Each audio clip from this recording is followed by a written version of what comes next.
বন্ধুরা, যে কোনো দেশে যখনই কেউ সহিংস অপরাধ করে তখনই তাকে মৃত্যুদণ্ড দেওয়া হয়। যদিও মৃত্যুদণ্ডের নাম শুনলে যে কোনো অপরাধী ভয়ে কেঁপে ওঠে, কিন্তু আজ আমি আপনাদেরকে বিশ্বের বিভিন্ন দেশে দেওয়া এমন ভয়াবহ মৃত্যুদণ্ডের কথা বলতে যাচ্ছি যা শুনলে যে কারোই মেরুদণ্ড কেঁপে উঠবে।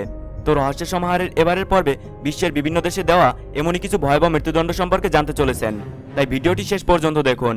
এবং আপনি যদি রহস্যের সমাহার চ্যানেলের নতুন দর্শক হয়ে থাকেন তাহলে অনুরোধ করব চ্যানেলটি সাবস্ক্রাইব করার জন্য এবং পাশে থাকা বেল আইকনটি অলে প্রেস করার জন্য। নাম্বার 6। পৃথিবীতে এমন অনেক জায়গা আছে যেখানে কাউকে হত্যাকারী অপরাধীকে মৃত্যুদণ্ড দেওয়া হয়, কিন্তু সোমালিয়ার কথা বলতে গেলে এটি দুনিয়ার এমন একটি দেশ যেখানে কাউকে হত্যাকারী ব্যক্তিকে কেবল মৃত্যুদণ্ডই নয় বরং মৃত্যুদণ্ড দেওয়া শাস্তিও খুবই ভয়াবহ হয়ে থাকে, যা শুনলে যে কোনো অপরাধীর ভয়ে মেরুদণ্ড সোজা হয়ে যায়। সোমালিয়ান আইন অনুযায়ী যদি কেউ কাউকে হত্যা করে বা এই ধরনের কোনো বড় অপরাধ করে তাহলে তার বেঁচে থাকার কোনো অধিকার নেই। প্রথমত ওই ব্যক্তিকে কারাগারে পাঠানো হয় এবং যখন তার মৃত্যুদণ্ডের সিদ্ধান্ত নেওয়া হয় তখন শহরের মাঝখানে একটি ভিড় জড়ো হয়। ওই ভিড়ে হাজার হাজার মানুষ অংশগ্রহণ করে এবং ওই লোকদের সামনে অপরাধীকে হত্যা করা হয়। আর শুধু তাই নয়, এই মৃত্যুদণ্ড 3 ধরনের হয়ে থাকে।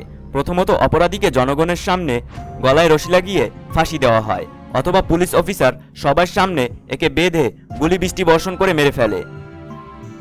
আর এই পুলিশ অফিসারগুলো ততক্ষণ পর্যন্ত গুলি মারতে থাকে যতক্ষণ না সে মারা যায়। কিন্তু এর থেকেও ভয়াবহ মৃত্যুদণ্ড হলো অপরাধীকে রশি দিয়ে বেঁধে পাথর মেরে শাস্তি দেওয়া হয়। তাছাড়া এই শাস্তি ততক্ষণ পর্যন্ত চলতে থাকে যতক্ষণ না অপরাধী যন্ত্রণাদায়ক মৃত্যুবরণ করে, আর কিছু কিছু সময় এই পদ্ধতি ঘন্টার পর ঘন্টা লেগে যায়। আর যাই হোক না কেন, এই শাস্তি সত্যিই অনেক ভয়ঙ্কর।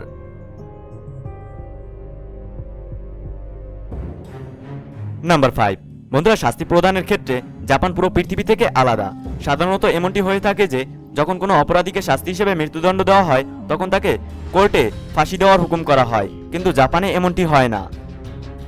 জাপানে অপরাধীকে মৃত্যুদণ্ড দেওয়ার কথা শোনানোর পর একটি কক্ষে বন্দী করে রাখা হয়। তাছাড়া তাকে এটি বলা হয় না যে তাকে কখন মৃত্যুদণ্ড দেওয়া হবে, এবং সে এটিও জানে না যে তার জন্য কত সময় বাকি আছে।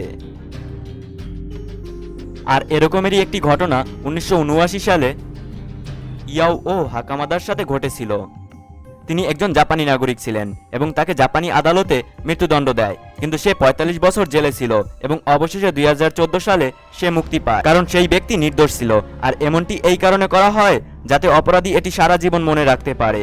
আর এই মৃত্যুদণ্ড এতটাই ভয়াবহ হয়ে থাকে যে অপরাধী সবসময় তার মৃত্যুর কথা চিন্তা করতে থাকে। আর এই অপেক্ষার পালা কখনোই শেষ হয় না। অপরাধী মনে করে যে আজকেই তার শেষ দিন। নাম্বার 4। বন্ধুরা, যদি বাংলাদেশের কথা বলা হয় তবে এখানে সর্বোচ্চ শাস্তি হিসেবে মৃত্যুদণ্ড দেওয়া হয়ে থাকে, আর তাও ফাঁসির মাধ্যমে। তবে ফাঁসির আগের মুহূর্ত খুবই ভয়াবহ। যখন কোনো অপরাধীকে শাস্তি দেওয়া হয় তখন তাকে প্রথমে একটি কক্ষে বন্দী করা হয়, আর সেই জেলখানায় একটি ফাঁসির মঞ্চ থাকে যাতে অপরাধী যতদিন বেঁচে থাকে ততদিন যেন প্রতি মুহূর্তেই মৃত্যুবরণ করতে পারে। আর যখন তার মৃত্যুবরণের সময় আসে তখন সে যদি মুসলিম হয়ে থাকে তবে তাকে নামাজ ও তওবা পড়ানো হয় এবং তার শেষ ইচ্ছের কথা জিজ্ঞেস করা হয় এবং ফাঁসির মঞ্চে দাঁড় করানো হয় এবং তার মুখে একটি কালো কাপড় পরিধান করানো হয় এবং নির্দিষ্ট সময় তার গলায় ফাঁসির রশি পরানো হয় এবং লিভার টানা হয়, আর সাথে সাথে তার পায়ের তলার কাঠ সরে যায় আর অপরাধী নিচে পড়ে যায়। আর সবচেয়ে ভয়ঙ্কর কথা হলো এটি, অপরাধী ততক্ষণ পর্যন্ত ঝুলে থাকে যতক্ষণ না সে মৃত্যুবরণ করে। নাম্বার 3। বন্ধুরা, আপনারা অনেকেই ফাঁসি, পয়জন ইনজেকশন এবং বৈদ্যুতিক শক দ্বারা মৃত্যুবরণের কথা শুনেছেন, কিন্তু আপনি কি কখনো ডেথ ভ্যানের নাম শুনেছেন?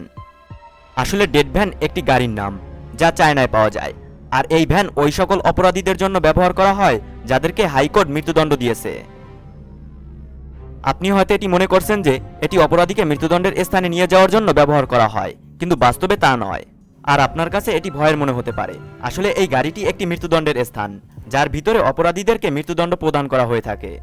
এই গাড়িতে একটি স্ট্রেচার লাগানো থাকে এবং ভিতরে 2 জন ডাক্তারও উপস্থিত থাকেন। প্রথমে অফিসার অপরাধীকে স্ট্রেচারের উপর শুইয়ে দেন এবং বেল্টের সাহায্যে শক্ত করে বেঁধে দেওয়া হয় যাতে অপরাধী তার জায়গা থেকে সরতে না পারে। আর এরপরেই ডাক্তার তাকে বিষাক্ত ইনজেকশন পুশ করেন, যার কারণে কিছু সময়ের মধ্যেই অপরাধী মারা যান।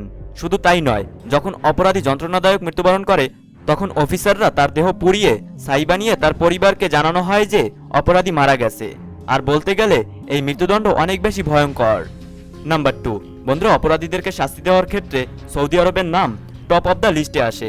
এই জায়গায় প্রতি বছর 200 জনের মতো অপরাধীকে মৃত্যুদণ্ড দেওয়া হয়। সৌদি আরবে আজও এমন অনেক জায়গা রয়েছে যেখানে ইসলামী শাস্তি প্রদান করা হয়। আর যদি কোনো অপরাধী চুরি করে থাকে তবে তার হাত কেটে দেওয়া হয়। আর যদি কেউ কারো হত্যা করে থাকে তবে তার জন্যও তাকে হত্যা করা হয়। আর শুধু তাই নয়, এখানে শাস্তি দেওয়ার ধরন অনেক বেশি ভয়ঙ্কর হয়ে থাকে।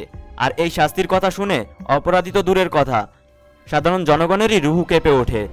সাধারণত বন্দীদেরকে মৃত্যুদণ্ড দেওয়া হলেও সৌদি আরবে এমনটা হয় না। এখানে অপরাধীদেরকে শাস্তি দেওয়ার ধরন 3 ধরনের হয়ে থাকে। আর এইগুলো হলো অপরাধীকে গুলি করে মারা, অথবা রশি দিয়ে বেঁধে পাথর ছুঁড়ে মারা, আর ততক্ষণ পর্যন্ত পাথর মারা হয় যতক্ষণ না অপরাধী মারা যায়। এছাড়া 3 নম্বরে সবচেয়ে ভয়াবহ শাস্তি হলো চিরচ্ছেদ করা।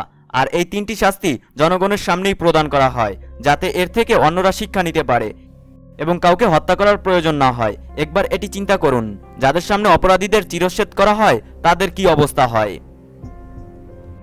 আর যাই হোক না কেন, এই ভয়াবহ দৃশ্য দেখার পর অন্য কেউ অপরাধ করার সাহস করবে না।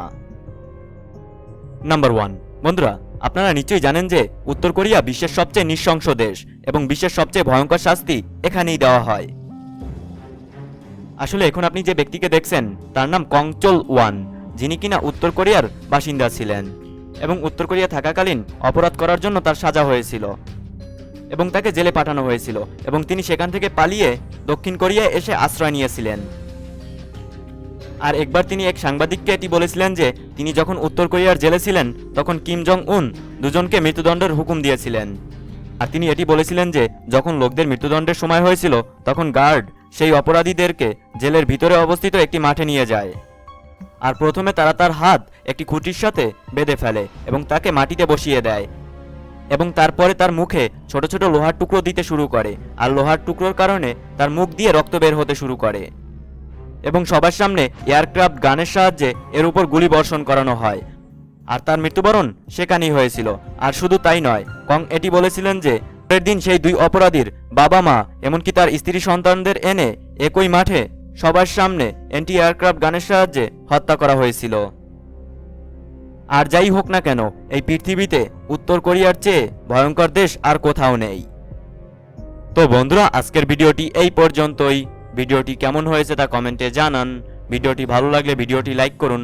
আর আপনি যদি রহস্যের সমাহার চ্যানেলের নতুন দর্শক হয়ে থাকেন তাহলে অনুরোধ করব চ্যানেলটি সাবস্ক্রাইব করার জন্য এবং পাশে থাকা বেল আইকনটি অলে প্রেস করার জন্য।